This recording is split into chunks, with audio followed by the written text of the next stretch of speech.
Karibuni UK Swahili, tusemezane. Leo ni siri rahisi za biashara, leo ikiwa tunasikiza ya 23. Kwa sababu ni ndefu kidogo, nitaenda moja kwa moja kwa mada. Mada yenyewe inasema, elewa muktadha zaidi badala ya tukio moja. Hapo kidogo maana yake itakuja moja kwa moja, lakini tutaelewa zaidi tukiendelea kusoma ama tukiendelea kusikiza ama kulitazama, kutegemea kama unaniona YouTube ama Spotify. Hapa kuna picha mbili, kuna picha za wachumba wawili, wachumba mara mbili, kwa hivyo ni watu wanne kwa jumuisha. Wote wanne wanaonekana wana raha wakitoka vyumba viwili tofauti kwa hoteli moja. Sasa linganisha ukielewa muktadha wao. Wa kwanza wawili wanarudi kwa watoto wao nyumbani, wanamshukuru kijakazi wao na kumlipa ada ya siku. Wanaingia maliwatoni kukoga. Baada ya hapo wanaingia kwa ukumbi kwa malazi ama chumba cha kulala. Kwanza wanasoma daftari wakiwa karibu sako kwa sako, sako kwa bako kunradhi. Kungalikuwa muda zaidi, ungeona umri wao ukiongezeka pindi ndoa ilivyoshamiri kwa raha. Kumbuka wako kwa ndoa na iko kwa raha sana. Halafu sasa kuna wale washerati wazinzi wawili, utaona wakitoka kwa hiyo hoteli. Ungeona dhamira yao ikiwasuta wakibusu na kukumbatia watu tofauti ambako wameolewa, wakijuta labda kubusu kwa ile tu midomo iliyokuwa inabusu viruka njia ambao wanajiuza mitandao jamii. Ashaku si matusi. Picha huangalia muda uliosimama wakati huo bila kujali muktadha wa matukio yaliyotendeka baadaye. Ukielewa muktadha ni kama video. Maisha yetu ni kama hii video, sababu tunazifanya shughuli muda ukisonga. Mabadiliko yanafanyika kila sekunde inaposonga ama inapoongezeka. Ukitathmini na kujaribu kuelewa biashara na kazi yako inaendeleaje, usitumie kila kimoja ama usitumie wakati mmoja ama wakati wa huo. Itakufaa zaidi ukilinganisha maisha yako binafsi na taaluma yako kwa ofisi au unakopata ajira. Pia usisahau, angalia mtazamo wa maisha yako, iwe afya, familia, wateja, unakodaiwa leseni na halmashauri ya jiji, na pia bila kumsahau wakati wa kumwabudu Mungu wako. Sijui ni mgani, wewe ndio utajua uko kwa dini gani. Katika shughuli za ushauri viwandani tulimpata jamaa mmoja, Miguel Rodriguez, aliyeamua kuhamia Marekani kutoka Mexico akiwa na mkewe, wanao wawili na mama mkwe. Alijaa furaha kupata ajira, ingawa ilikuwa inalipa mshahara wa malipo ya kiwango cha chini kwa umri wake. Kwa hii familia kubwa ilitosha tu kulipa mambo ya msingi kama vile chakula na kodi pekee. Wakati mwingine alifanya kazi ya ziada kuongeza masaa ili angalau mapato yaongezeke. Naye mama mkwe aliwaangalia watoto nyumbani ili naye mkewe Miguel afanye kibarua apate angalau masurufu pia. Wakijumuisha mapato yao kidogo na bila haja ya kujiajiri kijakazi, hali yao ilibakia afadhali.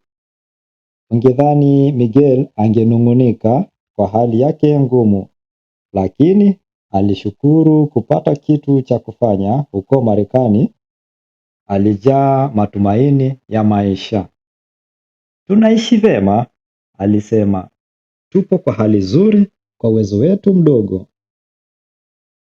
Mtazamo huu ulimpa mshauri wake matumaini ya kuongea naye. Basi baada ya mwaka mmoja walipanga kupatana kulingana na ratiba.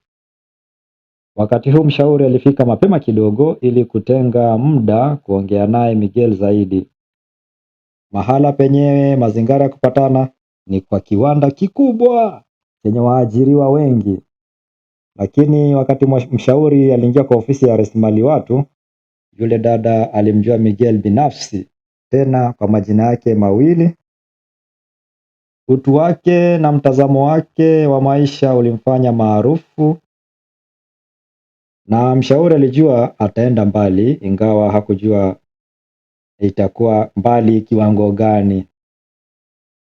Wakati huo Miguel Rodriguez alikuwa kiongozi fundi wa kurekebisha forklifts. Alipandishwa cheo wakati gani, kwa vigezo gani? Ndio alijiuliza mshauri. Miguel akianza alikuwa anafanya kazi ya sulubu, kusaidia fundi, sababu hakuwa amepokea mafunzo yeyote Marekani. Uhondo huu hapa lakini ni kuelezea vile alipandishwa cheo. Mwajiri wake alipata changamoto ghafla wakati kampuni ya kurekebisha forklift ambao walikuwa wameandikiana kandarasi waliongeza gharama kupita kiwango walichokubaliana. Wakati ule basi Miguel akachukua nafasi, akajitokeza kuwa anaweza shikilia hiyo nafasi kwa muda, huku tajiri akitafuta suluhu ya kudumu. Miguel alisema Mexico kila mtu huwa lazima awe na ujuzi wa kurekebisha magari. Huwa wanafanya kama uraibu tu, lakini sio wengi kujiunga na hii tasnia wakija Marekani. Hivyo ndio alijaza hiyo nafasi hadi wa leo. Mapato yake je, yakapanda mara 5 zaidi, sababu anadhaminiwa na ule tajiri. Alisema hawachilii hii nafasi. Sio rahisi kupata mwingine ambaye atampa hela kiwango kile. Hivyo basi mkewe hakuhitaji kuendelea kufanya kazi ya sulubu kama wanaume. Sasa mimi na wewe tujiulize, tungeangalia kwa mtazamo mmoja, wakati Miguel akianzia kazi, yeye na mkewe iliwabidi kufanya kazi masaa mengi, na maavia wake mkewe ilibidi awaangalie wajukuu wake mwenyewe. Nifafanue kidogo, nikisema maavia ni vile mke wake Miguel na mamake Miguel wanaitana, ndio jina ya Kiswahili, wanaitana wenyewe hivyo. Ni Kiswahili sanifu. Hata mapato yao wakati ule yakijumuishwa hayangeweza kuajiri kijakazi. Ilibidi bibi na umri wake wa juu kujisukuma kadri ya uwezo wake. Wakati huo tungeonea huruma na kushangaa Miguel, nguvu ya kupata raha anaitoa wapi? Tena tukikumbuka yeye ni mhamiaji nchi ya wenyewe. Tukijaribu kufuata matukio lakini tangia mwanzo, tutaiona hii aila ikitoka kwa ufukara Mexico, akaingia kazi ya malipo ya chini zaidi, na alipoendelea Miguel kuzinyaka nafasi kazini, maisha yakabadilika na kuwa huru, na mkewe akaipata fursa kuwa na wanawe nyumbani. Bibi naye akapata afueni, angalau aendelee kuitafuta chumvi, maanake nguvu zake hivi karibuni vinasema kwa heri.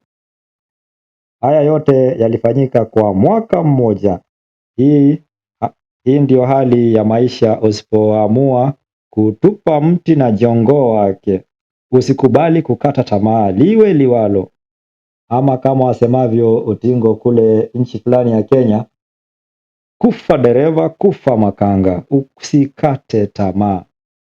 Maisha yako hayafai kubaki pale pale kama mlima.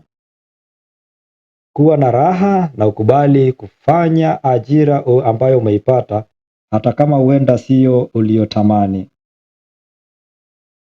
Kama vile tumeona kupitia kisa cha Miguel, mabadiliko yakifanyika na yatafanyika, ni vema iwe una mtazamo chanya, ikiwa na maana positive attitude. Uwe na mtazamo chama matukio yatakuwa mema siku au miezi ya baadaye. Usikubali uoga na wasiwasi ikutongoze hadi ukatae kumenyana na mabadiliko magumu. Tumeona Miguel alihamia nchi geni. Kulikuwa na uwezekano mkubwa asingepata kazi ama asingepata ile ajira. Ndio maana hata ule mshahara mdogo alikuwa na furaha kama kipofu ambaye ameanza kuona na kuanza kusoma vitabu vyote vya Kiswahili. Kumbuka, hakuwa mtaalamu wa kurekebisha forklift. Hapo awali alifanya kama uraibu tu Mexico. Ingekuwaje ikiwa zile mashine zilikuwa tofauti na magari ambayo amezoea kutengeneza kule nyumbani? Huenda labda angepoteza kazi akiwa nchi ya wengine na hakuwa na jamii kwengine. Mabadiliko huogopesha sababu sisi binadamu tumezoea maisha tunayoweza kukadiria bila vitu kufanyika ghafla. Iwe afya ya kiakili ambayo ndio mental health, fedha kwa benki ama mahusiano kwa jamii, yote haya yatabadilika na inaogofya. Hakuna mahali tumesema itakuwa rahisi. Inabidi tuvute pumzi tupate ujasiri kupambana na hali ilivyo, hali ya mabadiliko. Kwa mfano, Winston Churchill siku moja alisikika akisema dunia ilikuwa na nafasi ya kuzuia vita ya pili duniani kufanyika. Wakati Adolf Hitler alikaidi makubaliano ya ile vita ya kwanza kwa kuwavamia Rhineland mwaka wa 1936, Uingereza na nchi zingine wangemkabili Hitler wakati huo, basi baadaye labda angeng'atuka mamlakani. Badala yake walisita, walikuwa na nguvu lakini hawakuwa na ujasiri wa kutenda lolote. Walichagua kumpendelea na sote tunajua yaliyotendeka.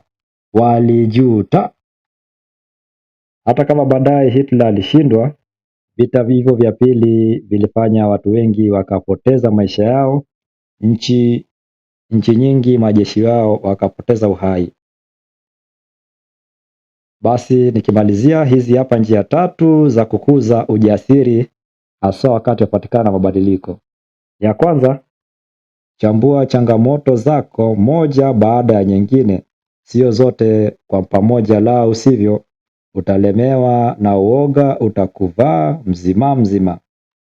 Kwa mfano, ukiwa umefikiria kuanza biashara ya kuuza nyama moto pwani, utahitaji kupata leseni kutoka halmashauri ya jiji, mkopo labda kama una pesa kutoka kwa benki. Lakini kabla ya haya yote, unafaa ugundue ama kwa utafiti wako unafaa ujue nyama moto ni jina la utani kule Waislamu wa pwani, kumaanisha hawali nyama ya nguruwe. Basi njia mbadala ni kumchoma kuku au ng'ombe au nyoka, bora asiwe nguruwe.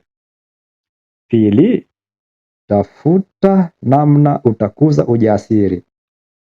Nasema hivi kwa sababu sisi sote binadamu tuko na woga, kwa sababu woga ndio halisia wetu wa kila binadamu. Woga ni kama nguvu za gravity inayotuvuta sote chini.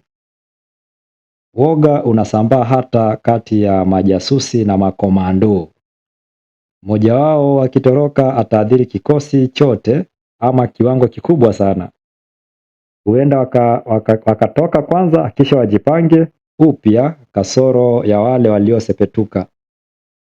Uzuri ni kuwa ujasiri unasambaa pia. Naona basi ni heri uwe umezingirwa na watu wenye ujasiri. Sikulazimishi, lakini nakusisitizia. Ya mwisho, hata ukifaulu kwa yayo mawili ya hapo mwanzoni, itabidi bora umhusishe muumba wako unayemwabudu. Mimi sijui naabudu mgani, wewe ndio unajua. Iwe kwa maombi ama iwe meditation, jaribu kusema maneno haya na uamini. Nipatie nguvu na ujasiri. Yaseme mara kadhaa hadi yaingie moyoni na akilini. ili utoe ile woga wa halisia. Hamna ujasiri wowote utapatikana kwa kujaribu mara ya kwanza. Endelea kufanya mazoezi ama endelea kustahimili kama alivyofanya Miguel kwa kisa chetu cha leo. Tupatane basi wakati mwingine ukiwa umefaulu angalau mara moja. Ndio siri rahisi ya 23, ikiwa usifanye maamuzi kwa kuangalia tukio moja. Fanya maamuzi baada ya kuangalia matukio yote kama video. Haya, hadi wakati mwingine. Nashukuru kwa wakati wako. Tufuate YouTube, tufuate Spotify, subscribe, waambie wengine kama wangependa kusikiza mambo ya Kiswahili ama wangependa kujifunza Kiswahili na lugha na mambo mengine kama siri za biashara ama hadithi fupi, basi atatupata UK Swahili. Hadi wakati mwingine, kwa heri ya kuonana.